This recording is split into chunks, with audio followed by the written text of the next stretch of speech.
Bhaskar's area YouTube ఛానల్కు స్వాగతం. ఆంధ్రప్రదేశ్ రాష్ట్రంలో మరో ఉద్యోగ ప్రకటన విడుదలైంది. అసలు ఈ ఉద్యోగ ప్రకటనలు ఎందుకన్నా విడుదలవుతున్నాయా అనే విధంగా మరి ఆంధ్రప్రదేశ్ ప్రభుత్వం ఉద్యోగ నోటిఫికేషన్స్లో ఉద్యోగాలతో మరి ప్రకటనలు విడుదల చేస్తోంది.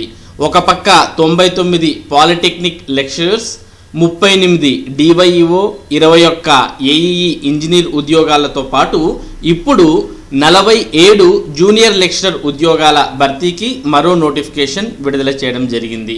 అసలు ఈ సంఖ్యను వింటే ఇవి ఉద్యోగ ప్రకటనలేనా అనే అనుమానం వస్తోంది.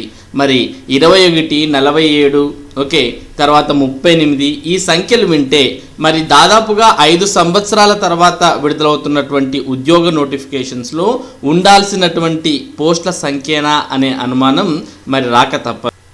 కాకపోతే గత 5 సంవత్సరాలుగా అస్సలే ఉద్యోగ నోటిఫికేషన్స్ లేనటువంటి వారికి ఏదో అరాకొరగా మరి ఇటువంటి ఉద్యోగ ప్రకటనలను ఆంధ్రప్రదేశ్ ప్రభుత్వం విడుదల చేస్తోంది. మొత్తానికైతే ఈరోజు ఆంధ్రప్రదేశ్ రాష్ట్రంలో జూనియర్ లెక్చరర్ ఉద్యోగాల భర్తీకి మరో నోటిఫికేషన్ను విడుదల చేసింది. దీనికి సంబంధించినటువంటి పూర్తి సమాచారం కోసం మనం ఆంధ్రప్రదేశ్ పబ్లిక్ సర్వీస్ కమిషన్ యొక్క వెబ్సైట్ అయినటువంటి appsc.aptonline.in అనే వెబ్సైట్లోకి వెళ్తే దీనికి సంబంధించినటువంటి పూర్తి సమాచారం మనకు అందుబాటులోకి వస్తుంది. లేదా ఈ వీడియో డిస్క్రిప్షన్ లింక్లో ఈ వెబ్సైట్ యొక్క డైరెక్ట్ లింక్ని మీకు ప్రొవైడ్ చేయడం జరిగింది. దాన్ని క్లిక్ చేసినా మీరు ఈ ఏపీపీఎస్సీ వెబ్సైట్లోకి వస్తారు. మరి ఇలా వచ్చిన తర్వాత మనకి ఇక్కడ అనౌన్స్మెంట్స్ అనే దాంట్లో ఇక్కడ చూస్తూ ఉన్నాం, మనకు web note for notification for the post of junior lecturers అని, అలాగే notification for the post of junior lecturers అంటూ ఇక్కడ చూస్తూ ఉన్నాం. వెబ్ నోట్ అలాగే నోటిఫికేషన్ రెండు కూడా విడుదల చేయడం జరిగింది. అసలు ఈ నోటిఫికేషన్ విడుదల చేసినప్పటికీ ఈ నోటిఫికేషన్లో మరి బ్రేకప్ వేకెన్సీస్ అనేవి కూడా లేకోకుండా నోటిఫికేషన్ విడుదల చేయడాన్ని మనం గమనించవచ్చు.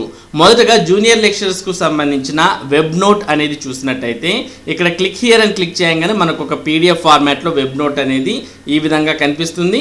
ఇందులో చూస్తూ ఉన్నాం, ఈ నోటిఫికేషన్ను జూనియర్ లెక్చరర్ ఉద్యోగాల భర్తీకి ప్రభుత్వం విడుదల చేయడం జరిగింది. అది కూడా జూనియర్ లెక్చరర్స్లో పనిచేయడానికి, జూనియర్ కాలేజెస్లో పనిచేయడానికి ఏపీ ఇంటర్మీడియట్ ఎడ్యుకేషన్ సర్వీస్ కింద.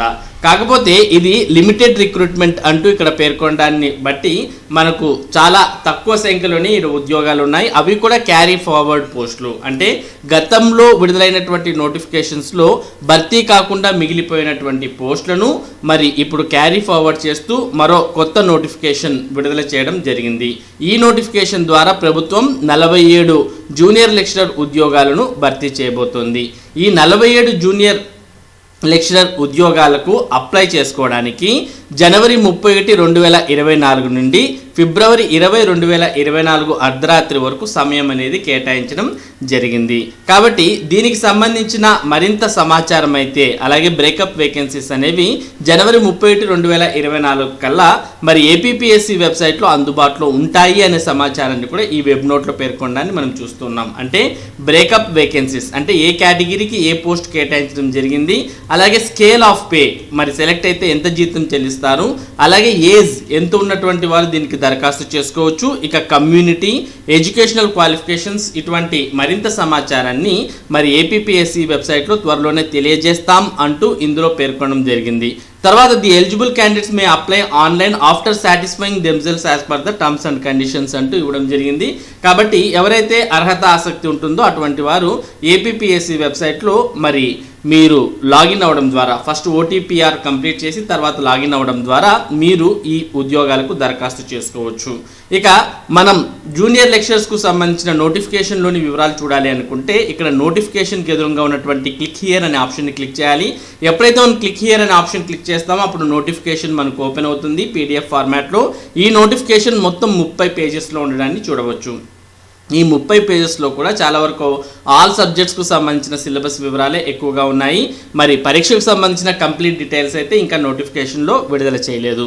మరి జూనియర్ కాలేజీలో జూనియర్ లెక్చరర్ ఉద్యోగాల భర్తీకి ఈ లిమిటెడ్ రిక్రూట్మెంట్ విడుదల చేయడం జరిగింది. ఈ నోటిఫికేషన్ ద్వారా 47 క్యారీ ఫార్వర్డ్ ఉద్యోగాలను ప్రభుత్వం భర్తీ చేయబోతోంది. మరి దీనికి సంబంధించి ఫస్ట్ ఎవరైనా అప్లై చేయాలంటే మొదటగా ఓటీపీఆర్ అనేది కంప్లీట్ చేయాలి. దాని తర్వాత మీకు కేటాయించినటువంటి యూజర్ నేమ్ పాస్వర్డ్ ఉపయోగించుకొని మీరు లాగిన్ అయి ఈ నోటిఫికేషన్కు దరఖాస్తు చేయవచ్చు. దరఖాస్తు చేయాలంటే మరి జనవరి 31 నుంచి ఫిబ్రవరి 20వ తేదీ వరకు సమయం అనేది ఇవ్వడం జరిగింది. ఇక దీనికి దరఖాస్తు చేసుకున్నటువంటి వారికి రిటన్ ఎగ్జామినేషన్ ఆబ్జెక్టివ్ టైప్లో computer based recruitment test mode అనేది నిర్వహించడం జరుగుతుంది. అంటే ఆన్లైన్ విధానంలో రిటర్న్ ఎగ్జామినేషన్ అనేది ఆబ్జెక్టివ్ టైప్లో ఉంటుంది. మరి ఆ ఎగ్జామ్ అనేది ఏప్రిల్ లేదా మే 2024లో నిర్వహించడం జరుగుతుంది. అంటే జనవరి ఫిబ్రవరిలో దరఖాస్తు చేసుకుంటే ఏప్రిల్ మేలో పరీక్ష అనేది నిర్వహించడం జరుగుతుంది. అది కూడా మరి కంప్యూటర్లోనే జరిగే అవకాశాలు ఇక్కడ మనకు కనిపిస్తూ ఉన్నాయి. ఇక ఎవరైతే రిటర్న్ ఎగ్జామ్లో మెరిట్లో ఉంటారో, మెరిట్ సాధించి క్వాలిఫై అవుతారో అటువంటి వారికి తర్వాత కంప్యూటర్ ప్రొఫిషియన్సీ టెస్ట్ అనేది నిర్వహించడం జరుగుతుంది. ఈ కంప్యూటర్ ప్రొఫిషియన్సీ టెస్ట్ అనేది కేవలం క్వాలిఫైయింగ్ ఎగ్జామ్ మాత్రమే. మరి ఈ క్వాలిఫైయింగ్ ఎగ్జామ్లో క్వాలిఫై అయితేనే మీకు ఉద్యోగం అనేది కేటాయించడం జరుగుతుంది. ఇక మనం ఈ జూనియర్ లెక్చరర్ నోటిఫికేషన్లో ఉన్నటువంటి ఖాళీల వివరాలు చూసినట్టయితే మొదటగా మనం paper code number, subject, name of the zone, total vacancies చూస్తూ ఉన్నాం. మొదటగా ఇంగ్లీష్ సబ్జెక్ట్లో జోన్ 1లో 4, జోన్ 2లో 1, జోన్ 3లో 2, జోన్ 4లో 2, మొత్తం 9 ఖాళీలను ఇంగ్లీష్ సబ్జెక్ట్లో భర్తీ చేయబోతున్నారు. ఇక తెలుగు సబ్జెక్ట్ విషయానికి వస్తే జోన్ 3లో 1, జోన్ 4లో 1, మొత్తం 2 ఖాళీలు భర్తీ చేయబోతున్నారు. ఉర్దూ విషయానికి వస్తే జోన్ 3లో 1, జోన్ 4లో 1, మొత్తం 2 ఖాళీలను భర్తీ చేయబోతున్నారు. ఇక్కడ తెలుగు, ఉర్దూ జోన్ 1, జోన్ 2కు అస్సలు లేవు. ఇక సాంస్క్రిట్ చూసినట్టయితే జోన్ 1కు 1, జోన్ 2కు 1 ఉంది, జోన్ 3, జోన్ 4కు అస్సలు లేవు. ఇక మొత్తం 2 పోస్టులు సాంస్క్రిట్లో భర్తీ చేయబోతున్నారు. ఇక ఒరియాలో జోన్ 1కు 1 పోస్ట్ ఉంది, మిగిలిన జోన్స్లో ఏ పోస్టు లేవు. ఇక మ్యాథమెటిక్స్ విషయానికి వస్తే జోన్ 4లో 1 పోస్ట్ ఉంది, ఇక మిగిలిన జోన్స్కు ఎటువంటి ఖాళీలు లేవు. మరి మ్యాథమెటిక్స్లో కేవలం 1 పోస్ట్ మాత్రమే భర్తీ చేయబోతున్నారు. ఇక ఫిజిక్స్ విషయానికి వస్తే జోన్ 1లో అస్సలు లేవు, జోన్ 2లో 3, జోన్ 3లో 1, జోన్ 4లో 1, మొత్తం 5 పోస్టులు ఫిజిక్స్లో భర్తీ చేయబోతున్నారు. ఇక కెమిస్ట్రీ విషయానికి వస్తే జోన్ 1లో 1, జోన్ 2లో 1, జోన్ 3లో అస్సలు లేవు, జోన్ 4లో 1 పోస్టు, మొత్తం 3 పోస్టులు భర్తీ చేయబోతున్నారు. ఇక బాటనీ విషయానికి వస్తే జోన్ 1, జోన్ 2లో లేవు, జోన్ 3లో 1 పోస్టు, జోన్ 4లో 1 పోస్టు, మొత్తం 2 పోస్టులను భర్తీ చేయబోతున్నారు. ఇక జువాలజీ అయితే జోన్ 1లో 1 పోస్టు మాత్రమే ఉంది, జోన్ 2, జోన్ 3, జోన్ 4కు అస్సలు లేవు, మొత్తం 1 పోస్టు మాత్రమే భర్తీ చేయబోతోంది. ఇక ఎకనామిక్స్ విషయానికి వస్తే జోన్ 1లో 2, జోన్ 2లో 2, జోన్ 3లో 2, జోన్ 4లో 6, మొత్తం 12 పోస్టులు ఎకనామిక్స్ సబ్జెక్ట్లో భర్తీ చేయబోతున్నారు. మరి అత్యధికంగా పోస్ట్ అయితే ఎకనామిక్స్కే ఉండడాన్ని ఇక్కడ మనం గమనించవచ్చు. ఇక నెక్స్ట్ సివిక్స్ విషయానికి వస్తే జోన్ 1లో లేవు, జోన్ 2లో 1 ఉంది, జోన్ 3లో లేవు, జోన్ 4లో 1 పోస్ట్ ఉంది, మొత్తం 2 పోస్టులను ప్రభుత్వం భర్తీ చేయబోతోంది. ఇక హిస్టరీ విషయానికి వస్తే జోన్ 1లో 2, జోన్ 2లో 1, జోన్ 3లో 1, జోన్ 4లో 1, మొత్తం 5 పోస్టులను హిస్టరీలో మరి ప్రభుత్వం భర్తీ చేయబోతోంది. ఇవన్నీ కూడా క్యారీ ఫార్వర్డ్కి సంబంధించినటువంటి వేకెన్సీస్. మరి ఈ వేకెన్సీస్ మొత్తం కలిపి 47 ఉద్యోగాలను ప్రభుత్వం భర్తీ చేయబోతుంది. మరి ఈ పోస్టులు ఏ కేటగిరీకి ఉన్నాయి అనే బ్రేకప్ వేకెన్సీస్ అయితే ప్రస్తుతం ఈ నోటిఫికేషన్లో ప్రభుత్వం తెలియజేయలేదు. రాబోయే దీనికి సంబంధించి సప్లిమెంట్ నోటిఫికేషన్ ఇటువంటిది వస్తుంది కదా, అంటే జనవరి 31 లోపు, మరి దాంట్లో దీనికి సంబంధించిన వివరాలన్నీ కూడా తెలియజేస్తామంటూ ప్రభుత్వం తెలియజేసింది. ఇక్కడ చూస్తూ ఉన్నాం breakup vacancy, scale of pay, age, community, educational qualifications, ఇటువంటివన్నీ కూడా జనవరి 31, 2024 లోపు కమిషన్ వెబ్సైట్లో మీకు తెలియజేయడం జరుగుతుంది అని ఇందులో పేర్కొన్నారు. ఇక ఈ పోస్టులకు అప్లై చేయాలంటే అకాడమిక్ క్వాలిఫికేషన్ అనేది కూడా మరి త్వరలోనే తెలియజేస్తామంటూ ఇందులో ఇవ్వడం జరిగింది. మరి రిటర్న్ ఎగ్జామినేషన్ తర్వాత కంప్యూటర్ ప్రొఫిషియన్సీ టెస్ట్ అనేది కూడా ఉంటుంది అని ఇందులో పేర్కొన్నారు. ఇక పరీక్ష వివరాల్లోకి వెళ్తే మొత్తం 2 పేపర్లలో పరీక్ష అనేది నిర్వహిస్తారు. అందులో paper 1 general studies and mental ability, degree స్థాయిలో ఈ పేపర్ 1 అనేది ఉంటుంది.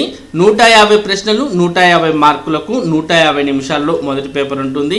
ఇక రెండో పేపర్ కన్సర్న్ సబ్జెక్ట్, అంటే మీరు ఏ సబ్జెక్ట్కి అయితే మరి జేఎల్గా అప్లై చేస్తున్నారో ఆ సబ్జెక్టుకి సంబంధించిన ప్రశ్నలు రావడం జరుగుతుంది. అవి కూడా పీజీ స్టాండర్డ్లో ప్రశ్నలు ఉంటాయి. ఇవి కూడా 150 ప్రశ్నలు 150 మార్కులకు, మరి 300 మార్కులకు 150 ప్రశ్నలు 300 మార్కులకు 150 నిమిషాల్లో, అంటే ప్రతి ప్రశ్నకు కూడా 2 మార్కులు కేటాయించడం జరిగింది. మొత్తం 300 మార్కులకు ఉంటుంది సబ్జెక్టు. మొత్తం 450 మార్కులకు పేపర్ 1 పేపర్ 2 కలిపి 450 మార్కులకు పరీక్ష ఉంటుంది. ఇక దీంట్లో కూడా నెగిటివ్ మార్క్స్ అనేవి ఉంటాయి. ప్రతి 3 తప్పులకు 1 మార్క్ అనేది కట్ అవ్వడం జరుగుతుంది. కాబట్టి నెగిటివ్ మార్కింగ్ విధానం ఉంటుంది. కాబట్టి పరీక్ష రాసేటప్పుడు జాగ్రత్తగా అభ్యర్థులు రాయాల్సిన అవసరం ఉంటుంది.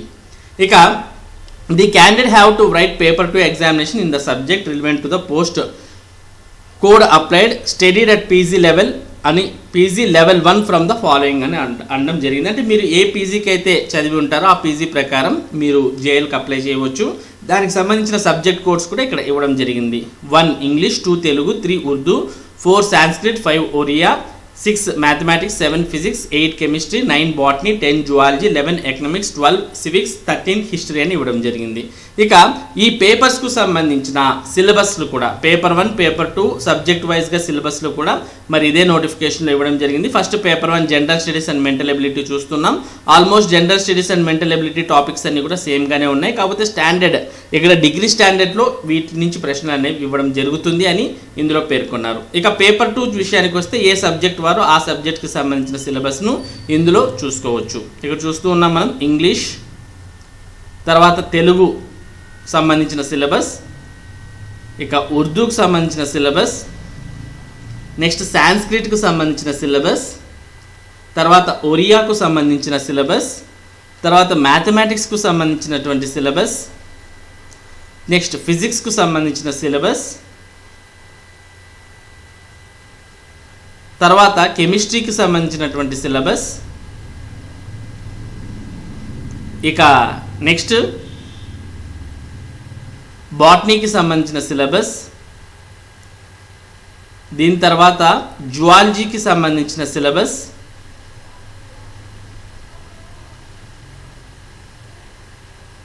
ఇక ఎకనామిక్స్కు సంబంధించినటువంటి సిలబస్, సివిక్స్కు సంబంధించినటువంటి సిలబస్, హిస్టరీకి సంబంధించినటువంటి సిలబస్ మొత్తం ఇవ్వడం జరిగింది. ఫైనల్గా కంప్యూటర్ ప్రొఫిషియన్సీ టెస్ట్కు సంబంధించిన సిలబస్ను కూడా ఇందులో ఇవ్వడం జరిగింది. దాంతోపాటు మోడల్ క్వశ్చన్స్ ఏ విధంగా వస్తాయనే వివరాలు కూడా ఇవ్వడం జరిగింది.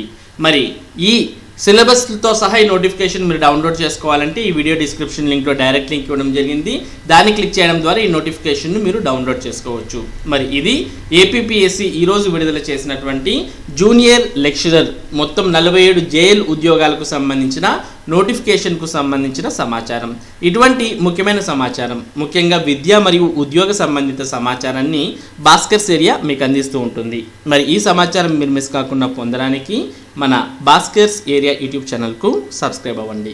Thank you for watching this video.